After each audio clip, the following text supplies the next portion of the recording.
Iboga saved my life. It's changing and saving many lives of people in America and all over the world.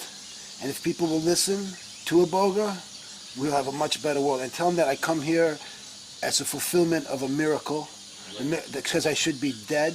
Azona mayena ma vac, dona vac. Un drogué, un peu drogué. Drogué, mal drogué. Mais vous me remettez. Drogué, ping ping, ching ching, king king.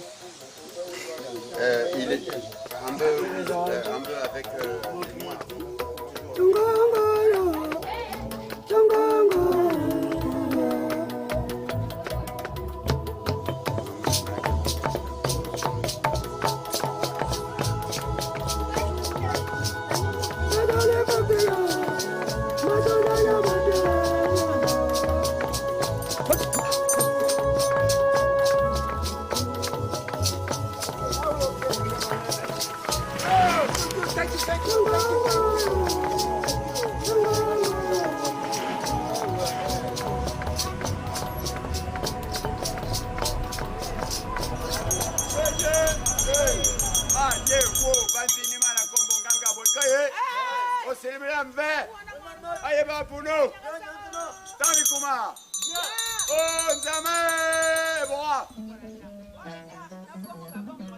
We've hired this man to be our guide. He's a Frenchman who's lived in Africa for 36 years and goes by the name Tatayu. He's the first European ever initiated into Bwiti. And now he's also a Naganga, which means shaman.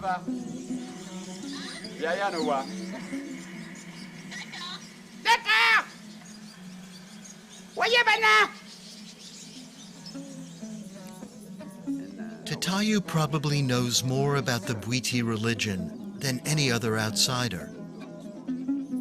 For years now, he's guided Westerners into Bwiti, an Iboga initiation.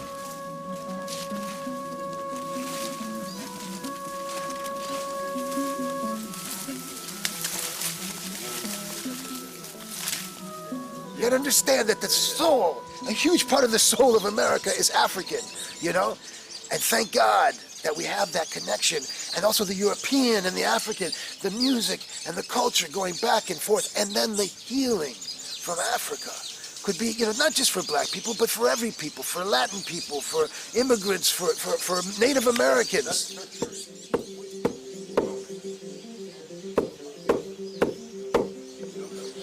Richness is Iboga. Richness is nature. Richness is the sharing of the knowledge of the leaves, of the barks. But it's the only thing they still have, in a way. The problem is that the Iboga does not address the physical withdrawal from alcohol or from Valium. And I've seen both. What happens is when they go into withdrawal, it's not like a heroin withdrawal, they get sick. They literally go into a seizure, eyes rolled back.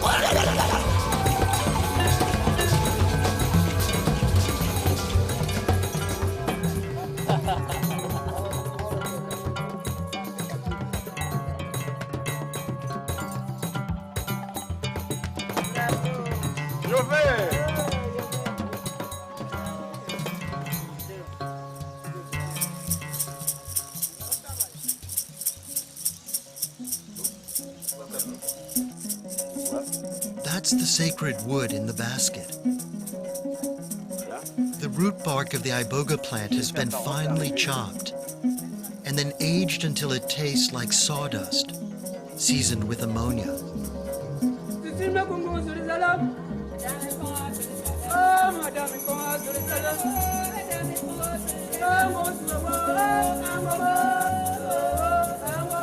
After Tatayu welcomes you with a small taste of the sacred wood, he calls you a termite.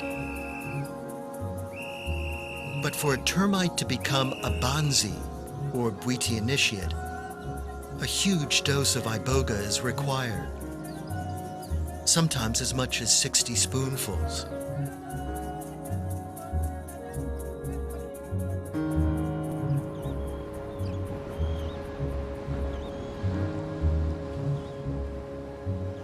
The Bwiti say that when someone eats a large amount of iboga, his body becomes so light it can float to the other side. They believe the person dies so that he can communicate with his ancestors.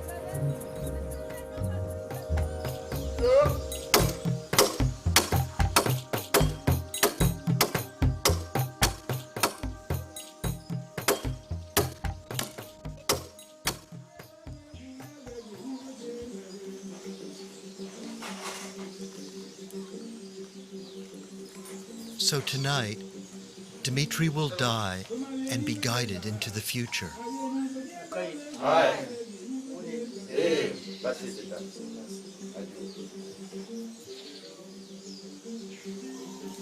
But first, he has to drink a strange brew that is meant to purge and purify a person before an initiation.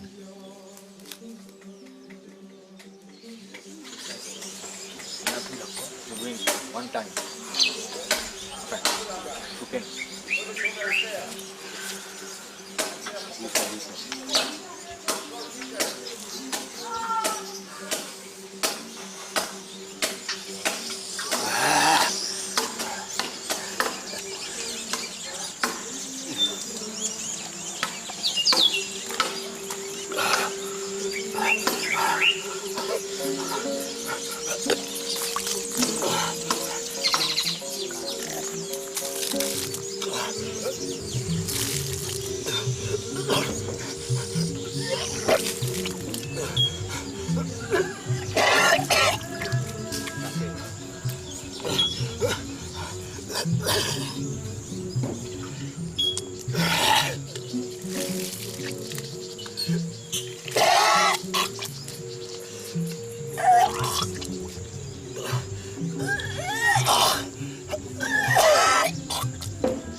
According to Bwiti tradition, everyone present at an initiation has to eat a spoonful of iboga. Even the tiny girl with the rattle had a taste. I had my spoonful, and someone behind me is whispering instructions about how to film the ceremony. But But when I look over my shoulder, there's no one there. I had a small dose, and I'm hearing voices. I can't imagine what Dimitri's going through.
I was fearing the wrong thing.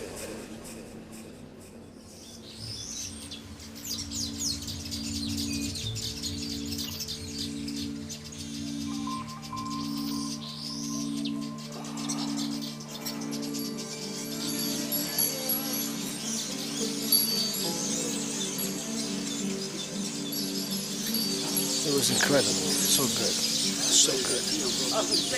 So hard. It's not an easy way to pray. It's easier to go to a church and cross yourself. That's an easy way to pray. You know, the American Indians say that it's not easy to pray this way, you know? Yeah.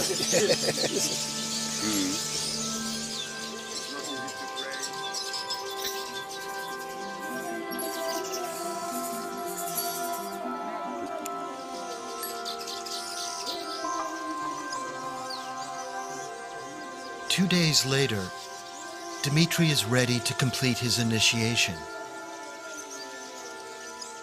No more Iboga, but he has to dance with the Bwiti.